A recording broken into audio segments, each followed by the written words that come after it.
Friends, continuing the chapter number 5, let's go over to the next topic, that is magnetization and magnetic intensity. Now, what is this basic concept of magnetization? So here we'll talk about why does a bar magnet show its magnetism? Why does it show? यानी कोई भी magnet है तो magnet क्यों है? What is the property inside it which makes it a magnet? वो देखेंगे. उसके बाद अगर किसी और सब्सटेंस को मैग्नेटाइज करना हो तो हाउ टू डू इट, वो भी आइडिया आ जाएगा यहाँ पे. And then will discuss the topics in the text book, that is magnetization के फॉर्मूला और उसके साथ कनेक्टेड मैग्नेटिक इंटेंसिटी. ये चीज़ हम लोग देखेंगे. Now very first thing, why does a bar magnet exhibit magnetism? ये बुक में नहीं है पर ये नॉलेज हमें जरूरी है क्योंकि इस टॉपिक में एंड आने वाले नेक्स्ट टॉपिक में विल रिक्वायर इट. नाउ कोई भी सब्सटेंस की बात करें तो let's suppose is a solid bar. कोई मेटल का सब्सटेंस है, कोई भी सब्सटेंस है, सॉलिड बार है. It is made up of atoms and atoms of periodic अपनी जगह पे परफेक्ट सेट है. These atoms are fixed at respective positions. These positions are called latticed positions. ये एटम्स फिक्स्ड है. वी नो दैट हर एक atom के आसपास इलेक्ट्रॉन रिवॉल्व हो रहे हैं. हर एक एटम के आसपास इलेक्ट्रॉन्स रिवॉल्व हो रहे हैं. अ रिवॉल्विंग इलेक्ट्रॉन यानी क्या, an electron moving around the nucleus as per chapter number 3 is forming a mini current loop. It forms a mini current loop. इस चैप्टर में भी हमने देखा था फॉर्मूला इसका. And it forms a mini current loop and mini current loop will always generate a magnetic field. आप suppose इसको हम लोग यूँ देखें, ये इलेक्ट्रॉन यूँ रिवॉल्व हो रहा है तो इसका जो मैग्नेटिक फील्ड इंटेंसिटी है वो यूँ आएगा, बराबर है. यानी कि this mini current loop generates a magnetic field. Also it has its own magnetic moment given as I into A. इसी चैप्टर में आगे देखा था, चैप्टर नंबर 4 में भी इसको देखा था हमने कि every electron, every current loop has its own magnetic moment given as I into area of the loop. Okay, तो यहाँ पे electron revolving in circular orbit यानी कि performing orbital motion forms a mini current loop. अब ये mini current loop होगा that will generate magnetic field. It generates magnetic field यानी has its own magnetic moment given by I into A.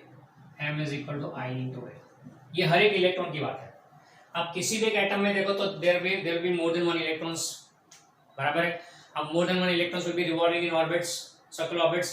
Are these all orbits in the same plane? क्या सारे electrons का plane same होता है, orbital plane? नहीं.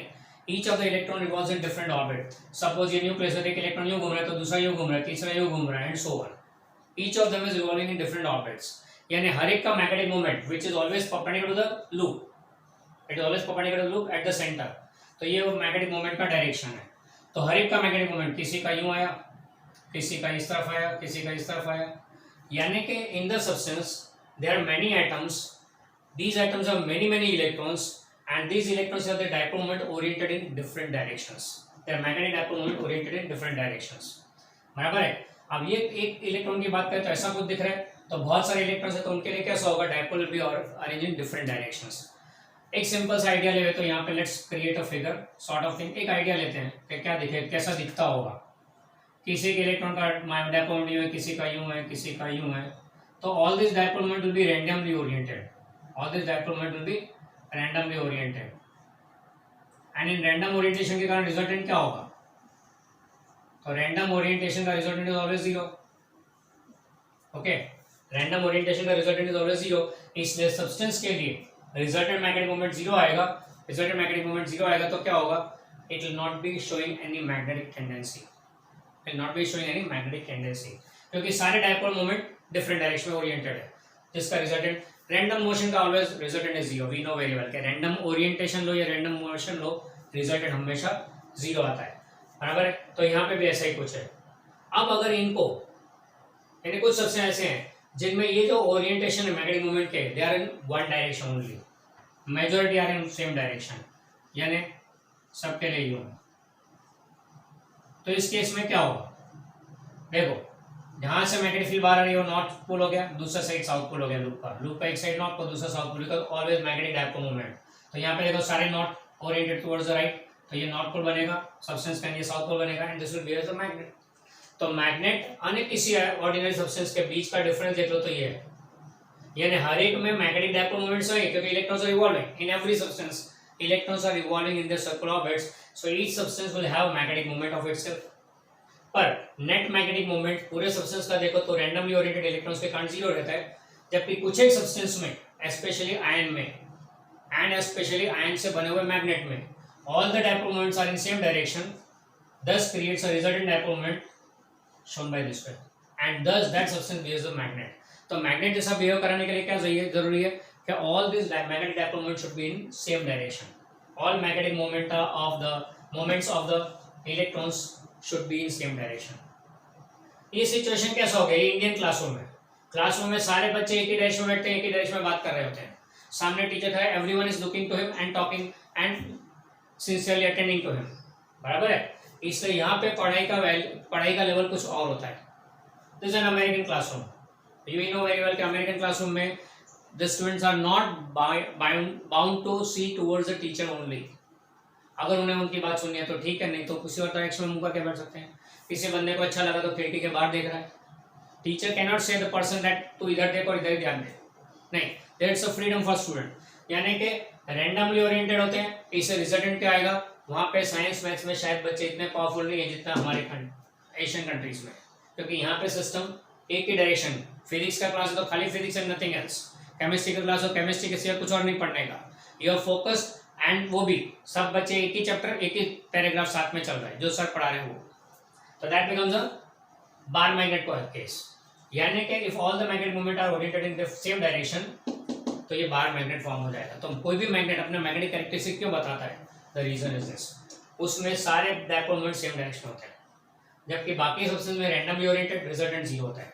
तो क्या हम इसको एक डायरेक्शन में कर सकते हैं? Obviously yes, you can do it. शायद याद होगा आपको कि बचपन में मैग्नेटाइजेशन का एक मेथड बताया था, मेरे ख्याल से 5th या 6th में था, कि एक सब्सटेंस ले लो, उसके ऊपर एक और मैग्नेट लेके उसके ऊपर यूं घुमाओ, फिर यूं घुमाओ, फिर यूं घुमाओ. यानी you have to bring it like this, you have to take up and then come and go in one direction only. You have to rub the magnet in one direction only. And थोड़ी देर बाद देखोगे तो ये magnetise हो गया. क्यों ऐसा हुआ? You go on rubbing in one direction only. यूं एक ही डायरेक्शन में रब करते जाओगे तो क्या होगा? धीरे धीरे सारे मैग्नेट सारे डायपोल मोमेंट एक डायरेक्शन आने लगेंगे and you get this type of situation. So that substance will be magnetized now. तब तक जब तक रबिंग चलेगा. रबिंग निकल गया, and show magnetic property. थोड़ी देर में सारे रैंडम फिर गया. और अगर ऐसा परमानेंटली हो जाए रबिंग करने से तो that is one way of creating magnets. कोई भी आयन पीस है उसके ऊपर मैग्नेट लेके यूं रब करो एक ही डायरेक्शन में. अगर आपने वापस से डायरेक्शन बना दिया यूं और यूं और यूं किया दोनों साइड, तो क्या होगा? एक डायरेक्शन में फिर रिवर्स डायरेक्शन में, फिर एक डायरेक्शन में फिर रिवर्स डायरेक्शन में. Confused magnetic moments, so you will not gate resultant magnetic moment. सारा रिजल्टेंट जीरो हो जाएगा. इससे मैग्नेट के बारे में क्या बोलते हैं? If you want to magnetise the substance you have to rub in one direction only. कभी इधर रब किया फिर यूं रब किया फिर यूं रब करो यूं करो, तो confuse magnetic moments, you will not gate perfect symmetric magnetic moments. Clear about this? तो हाउ टू मैग्नेटाइज? एक तो बार मैग्नेट का मेथड हो गया.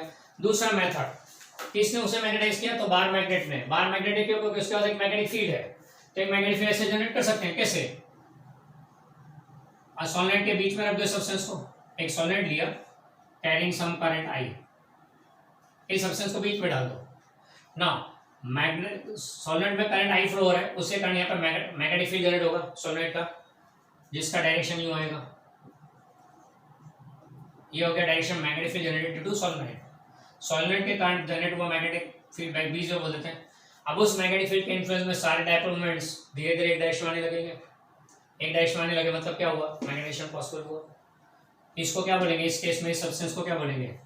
That is an electromagnet. तो इलेक्ट्रोमैग्नेट का कॉन्सेप्ट क्या है? सॉलिनॉइड में से करंट पास करो, a magnetic field generated. That magnetic field makes the randomly oriented magnetic moment of electrons to come in one direction. It does that work. It makes all the magnetic moment to come in one direction and hence generates a resultant magnetism in the substance and therefore that substance is now magnetized. तब तक जब तक current रहेगा magnetic field रहेगा तब तक ये magnetisation रहेगा. जैसे करंट बंद कर दो मैग्नेटिक फील्ड गया, ये सारे वापस रैंडमली ओरिएंटेड हो जाते हैं. तो that becomes the concept of electromagnet. ये परमानेंट बार मैग्नेट, ये electromagnet. Clear? That's the concept. यानी किसी भी करंट कैरिंग सोलेनॉइड के बीच में in the core if you place some substance, ये सोलेनॉइड है उसके कोर में अगर कोई सब्सटेंस को रख दो तो सब्सटेंस मैग्नेटाइज हो जाता है. टेम्पररी मैग्नेटाइज हो गया, बराबर है। ये सबसे नया सेट है जिसमें इलेक्ट्रिक फील्ड की electric magnetic field electric current के कारण प्रोड्यूस मैग्नेटिक फील्ड के प्रेजेंस में moments come in one direction. जैसे मैग्नेटिक फील्ड गया यानी करंट गया, मैग्नेटिक फील्ड गया, ये रैंडमली ओरिएंटेड हो जाते हैं। हमारी क्लासरूम जैसा, हमारी क्लासरूम में क्या होता है, जब टीचर नहीं है क्लास में तो धड़ाधड़ी चल रही होती है चारों तरफ, धमाधम धमाधम। कोई ऐसा नहीं कि पढ़ने बैठे, फ्री पीरियड मिला तो रैंडम ओरिएंटेशन, रिजल्टेंट क्या आता है 0। इसलिए हम लोग क्या कहते हैं, स्कूल में जाएंगे अगर फ्री पीरियड आया तो कोई पढ़ाई नहीं होने वाली है, स्कूल जाके कोई शाना पढ़ने वाला नहीं है फ्री पीरियड में, right. So what happens, teacher ने क्लास में एंट्री मारी, उन्होंने अपना एक मैग्नेटिक फील्ड क्रिएट किया, उसके अंदर सारे डायपोल धीरे धीरे उसी डायरेक्शन में आ जाएंगे। हाँ होता है एक आध दो बच्चे शायद क्लास में इंटरेस्टेड ना हो तो ध्यान ना दे, उनको भी टीचर चल भाई इधर ध्यान दे जरा, तो दैट वे धीरे धीरे सारे एक डायरेक्शन में आ जाएंगे, तो will get magnetise. So this is how magnetisation can occur, bar magnet कैसे बिहेव करता है, एंड ये सारी बातें किसके कारण है, we can clearly see that it is all because of orbital motion of electrons.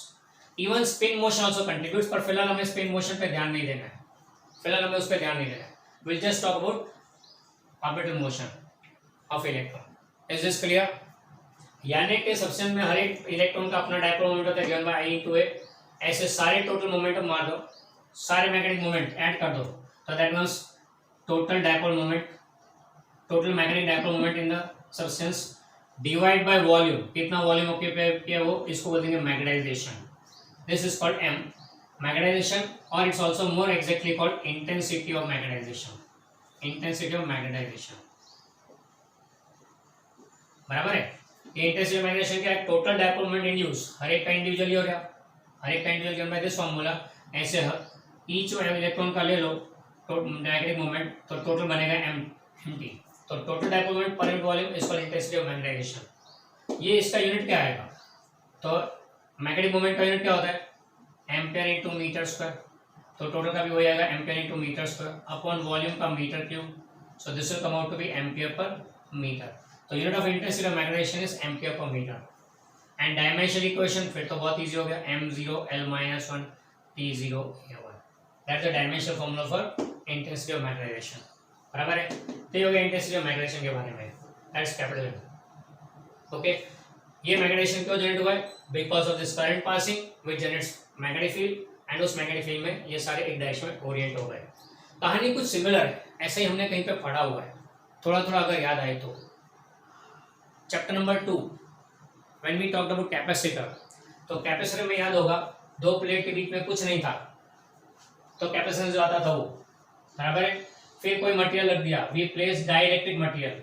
अब डाइलेक्ट्रिक मटेरियल के अरेंजमेंट, डाइलेक्ट्रिक मटेरियल में जो एटम्स हैं these are all having centres coinciding negative and positive charge का, और जैसे ही यहाँ पे आपने चार्जिंग के लिए लगाया तो यहाँ चार्ज इकट्ठे हो गए, electric field came into existence. Due to that electric field the atom which was previously like this, centre of positive negative charge was at same point, बराबर है, वो अब थोड़ा डाइवर्ट हो गया। याद होगा चैप्टर नंबर 2 में देखा था कि centre of the negative and positive charge slightly shifts and thus forming electric dipole. क्यों इलेक्ट्रिक डायपोल है, because of this electric field E0 बार। क्यों मैग्नेटिक डायपोल है, because of magnetic field D0 बार। अब ये E0 बार क्या करता है, सबको एक डायरेक्शन में ले आता है, सारे डायपोल मोमेंट्स को, सारे एटम्स के डायपोल मोमेंट्स को एक ही डायरेक्शन में ले आया, तो उसको क्या बोलते थे, पोलराइजेशन, बराबर। यहाँ इलेक्ट्रिक फील्ड से या मैग्नेटिक फील्ड सारे डायपोल मोमेंट को एक डायरेक्शन में लाते हैं, उसको क्या बोलते हैं, मैग्नेटाइजेशन, पोलराइजेशन, मैग्नेटाइजेशन।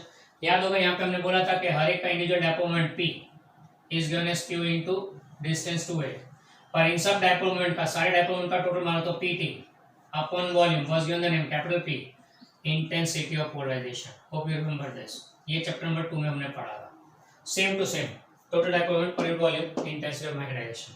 वो इलेक्ट्रिक फील्ड की बात है, इलेक्ट्रिक डायपोल की बातें चल रही है, ये मैग्नेटिक फील्ड की बात है, मैग्नेटिक डायपोल के बारे में बात चल रही है। यानी कि इफ सबस्टेंस एब्सेंट तो जो कैपेसिटेंस आएगा उसके बाद सबस्टेंस एंटर करो तो कैपेसिटेंस बदल जाता है। वहां पे हमारा टारगेट कैपेसिटेंस को पढ़ना था, यहाँ पे हमारा टारगेट मैग्नेटिक फील्ड को पढ़ने का है। ओके, तो this is the concept of magnetisation. Why does a bar magnet show magnetic behaviour and how can you make other substance also magnetise, वो भी देख लिया हमने। इंटेंसिटी ऑफ मैग्नेटाइजेशन का कांसेप्ट ले लिया, और फिर आगे चलते हैं, कुछ और फार्मूला ऑब्टेन करते हैं। So far we saw that magnetization M is given as MT by volume. Now, ये suppose solenoid है, This solid is carrying some current, and due to that current passing to the solvent, a magnetic field is generated, which is given by this B0 बार बोल देते हैं. तो ये B0 क्या होगा? तो अभी फिलहाल हमने क्या किया, सॉलिड के अंदर कोई मटेरियल नहीं रखा है, तो इन absence of material, in absence of material, material अगर प्रेजेंट नहीं हो तो क्या, तो उस केस में मैग्नेटिक फील्ड इंटेंसिटी गिवन है μ0 Ni, चैप्टर नंबर 4 में देखा था formula. Magnetic field generated due to current carrying solvent. This can also be written as μ0 into H, where H is called magnetic intensity. ये actually है क्या है H? तो H is Ni, small n into I. Small n क्या है? Number of turns per length into current I. ना ये क्या बन जाएगा? एक टर्न में करंट I फ्लो हो रहा है. I is a current passing through each turn, and ऐसे n टर्न्स है तो ये टोटल करंट हो गया. This will be total current through all the loops divided by length of the solenoid. मतलब क्या होगा? Total current per unit length. ये actually current per unit length है, तो इसका यूनिट क्या होगा? Ampere per metre. So will have same unit that of magnetisation. Okay, ये in absence of magnetic field है ना, in absence of material, sorry. तो सॉलिड में से करंट पास किया, मटेरियल नहीं है बीच में, तो ये सिचुएशन है ना. अगर इसमें मटेरियल इंसर्ट कर देते हैं तो क्या होगा? In presence of material in the core, material in core, यहाँ पे मटेरियल अब रख दिया यहाँ पे, तब सिचुएशन क्या होगा? तो the magnetic field B will be equal to, एक तो एब्सेंस में जो था वो plus due to this material, plus due to this material, बराबर है. इसकी भी खुद की भी मैग्नेटिक फील्ड, और दूसरे मटेरियल में जो मैग्नेटाइजेशन क्रिएट हुआ उसकी भी मैग्नेटिक फील्ड ना. ये मटेरियल में जो मैग्नेटिक फील्ड जनरेट हुआ वो किस पे डिपेंड करता है? तो this BM is found to be depending on M, which is magnetisation. इतना इंटेंसिटी ऑफ माइग्रेशन पॉसिबल है उसके ऊपर डिपेंड करता है. ओके, एंड अगर एक प्रोपोर्शनल हटा है तो यहाँ कांस्टेंट आएगा μ0 into M. ये फॉर्मूला आता है μ0 into M. तो B equal to μ0 into M, right. अब ये देखो B0 का फॉर्मूला μ0H और इसका μ0 into M, तो दोनों को रख देते हैं पे μ0H plus μ0 into M. So that makes μ0 common H plus M. तो यहां से फॉर्मूला बन जाता है H का B/μ0 minus capital M, which clearly shows that H and M both have same dimensional equations. Right, ये फॉर्मूला बन गया. ओके, तो ये एक बात हो गई. Further it is found that ये magnetisation and this magnetic intensity दोनों के बीच में कुछ रिलेशन है. अब यहाँ पे तीन लेटर्स एक साथ चल रहे हैं, एक कैपिटल है, एक कैपिटल B, एक capital H. Capital M is magnetisation, intensity of magnetization. B is magnetic field intensity, और तीसरा H is magnetic intensity. तुम बोलोगे दोनों सेम ही तो है, नहीं, दोनों अलग है. अब ये तीनों के नाम सिमिलर है, intensity of magnetisation, magnetic field intensity and H is magnetic intensity. ये तीनों के नाम ऑलमोस्ट सेम है, तीनों का मीनिंग अलग है, नाम ऑलमोस्ट सेम है, एग्जैक्टली सेम नहीं है. तो क्या है ये चीज? Magnetic intensity is H which is given as Ni by L, and ये I क्या है? It is the current passing through solid which generates the magnetic field. Current solid में पास करो तो मैग्नेटिक फील्ड जनरेट करता है, उसको बोलेंगे हम लोग magnetic intensity. That current per unit length is called magnetic intensity. तो मैग्नेटिक इंटेंसिटी क्या हुआ? One who produces the magnetic field. Magnetic field produce हो गया तो मैग्नेटिक फील्ड की इंटेंसिटी कितनी? तो magnetic field intensity, magnetic field intensity. Okay, this is the one who produces magnetic field and उस मैग्नेटिक फील्ड की intensity given by this formula. तो तीसरा M क्या चीज है? Intensity of magnetisation. तो when this magnetic intensity is applied, when this magnetic intensity is applied, the dipoles come in the same direction, and वो कितना dipole per unit volume बनता है, that is intensity of magnetisation. तीनों को directly कोई लेना देना नहीं है. ये कॉज है, ये इफेक्ट है, ये कॉज है, ये इफेक्ट है, ये कॉज है, ये इफेक्ट है. इसे तीनों तीन नाम सेम लगते हैं बट तीनों सेम है नहीं. ओके, तो वो ध्यान रखना. अब यहाँ पे एक और रिलेशन बनता है M और H के बीच में, M और H के बीच में एक और रिलेशन बनता है. It is found that M magnetisation depends on the magnetic intensity. मतलब क्या हुआ? सब्सटेंस में कितना मैग्नेटाइजेशन होगा किस पे डिपेंड करता है? H यानी कि ultimately I, current passing through solid. मतलब कि करंट जितना ज्यादा होगा उतनी मैग्नेटिक फील्ड स्ट्रांग होगी, मैग्नेटिक फील्ड स्ट्रांग होगी उतना मैग्नेटाइजेशन ज्यादा होगा. तो मोर द I यानी more the H, more is the magnetization. यानी जितना मैग्नेटिक इंटेंसिटी ज्यादा होगा उतना मैग्नेटाइजेशन ज्यादा होगा. एंड इन दोनों का रिलेशन प्रोपोर्शनल डेटा है तो कांस्टेंट लगाते हैं, यहाँ पे यूज करते हैं काई एम एज अ कांस्टेंट। ये काई को तो आप पहचानते हैं, ससेप्टिबिलिटी बोलते हैं, एम है इसलिए magnetic susceptibility, magnetic susceptibility. Previously what we studied was chi e which was electric susceptibility, बराबर। chi was electric susceptibility जो चैप्टर नंबर 2 में पढ़ा था हमने, जहां पे रिलेशन हमारे पास था P is equal to chi into E। यहाँ पे हमारे पास relation m equal to chi m into h, similar relation. Okay, ये सिमिलर रिलेशन हमारे पास। अब यहाँ chi m क्या इंडिकेट करता है? chi m shows magnetic susceptibility. Susceptibility का हमने कॉन्सेप्ट लिया था। ससेप्टिबिलिटी क्या बताता है? ससेप्टिबिलिटी इज अ नंबर और सम इंडेक्स और some value which shows how the substance will be behaving in a given magnetic field, in a given field. यहाँ मैग्नेटिक फील्ड की बात चले तो मैग्नेटिक ससेप्टिबिलिटी हो गया, यानी गिवन सब्सटेंस मैग्नेटिक फील्ड में कैसा बिहेव करेगा, that is given by value called chi m। उसका बिहेवियर पॉजिटिव है तो chi m पॉजिटिव आएगा, नेगेटिव है तो नेगेटिव आएगा, depending on the type of substance. तो ये सब्सटेंस की प्रॉपर्टी हो गई, it's a property of the substance which shows how the substance will behave in a magnetic field। जैसे chi था, how the substance behaves in an electric field, electric field में कैसा behave करेगा, that was given by electric susceptibility। Magnetic field में कैसा behave करेगा, that is given by magnetic susceptibility, बराबर है। तो यहाँ हमने magnetic susceptibility को डिफाइन किया है, property of a given substance which shows how the substance will behave in a given magnetic field। Okay, and उसका relation m equal to chi m into h आता है। इवन chi m का दूसरा relation भी है इसके साथ, तो वी टेक म्यू आर। यहाँ पे एक म्यू आर डिफाइन करते हैं। म्यू आर क्या है? तो it is called relative permeability, it's called relative permeability. अब वर्ड रिलेटिव मतलब तो समझ गए थे, comparing with some standard value. तो permeability of a given substance compared with standard यानी mu zero, permeability of vacuum, जो रेशियो बनता है उसको रिलेटिव परमिएबिलिटी बोलते हैं। याद हो तो हमने चैप्टर नंबर 1 में देखा था epsilon upon epsilon 0, that was given epsilon R. Permittivity of the given substance upon permittivity of vacuum gives a relative permittivity, इसको हम बोलते थे रिलेटिव परमिटिविटी। तो वैसे ही क्वांटिटी यहाँ पे रिलेटिव परमिटिविटी। इसका हमने दूसरा नाम भी दिया था, याद हो तो इसको हम लोग कैपिटल के बोलते थे, which was called dielectric constant. Chapter number 2 में इसको हमने बहुत यूज किया था। सेम टू सेम यहाँ पे भी नाम देते पर नहीं दिया, इसे रहने देते हैं, बराबर। तो ये वही चीज है, रिलेटिव परमिटिविटी, वैसे ही रिलेटिव परमिटिविटी। अब रिलेटिव परमिटिविटी का रिलेशन है मैग्नेटिक ससेप्टिबिलिटी के साथ, given as mu R is equal to 1 plus chi m। Mu R is equal to 1 plus chi m। chi कैसे लिखना है? x लिखो एंड एक साइड को थोड़ा स्टाइल मार दो, दैट्स chi m। ओके, तो उनका relation mu R equal to 1 plus chi m and mu R can be written as mu upon mu 0 into 1 plus chi m। So therefore mu can be written as mu 0 into 1 plus chi m। Okay, तो ये बातें हो गई magnetisation के ऊपर, कोई external magnetic field के कारण कैसे given substance can be magnetised. अब ये देखें तो एक्चुअली टॉपिक का कॉन्सेप्ट क्या है। जैसे हमने सेकंड चैप्टर में देखा था कि कैपेसिटर की दो प्लेट्स के बीच में कुछ नहीं रखो तो उसका एक बिहेवियर, कैपेसिटेंस देने का वैल्यू। सिमिलरली कैपेसिटर के दो प्लेट के बीच में कोई सब्सटेंस रख दो, डाइलेक्ट्रिक सब्सटेंस, तो बिहेवियर थोड़ा अलग हो जाएगा, कैपेसिटेंस थोड़ा बदल जाता है। यानी कि कैपेसिटर के दो प्लेट के बीच में सब्सटेंस रखो और नहीं रखो, इट मेक्स अ डिफरेंस। जैसे बोलते हैं सैंडविच खा रहे हैं हम लोग, 2 ब्रेड ले लो खाली और दबा के खाओ, एक मजा आएगा। 2 ब्रेड के बीच में बटर लगा के खाओ, बटर सैंडविच। 2 ब्रेड के बीच में जैम लगा के खाओ, जैम सैंडविच। बटर जैम दोनों लगाओ तो भी बटर जैम सैंडविच हो गया।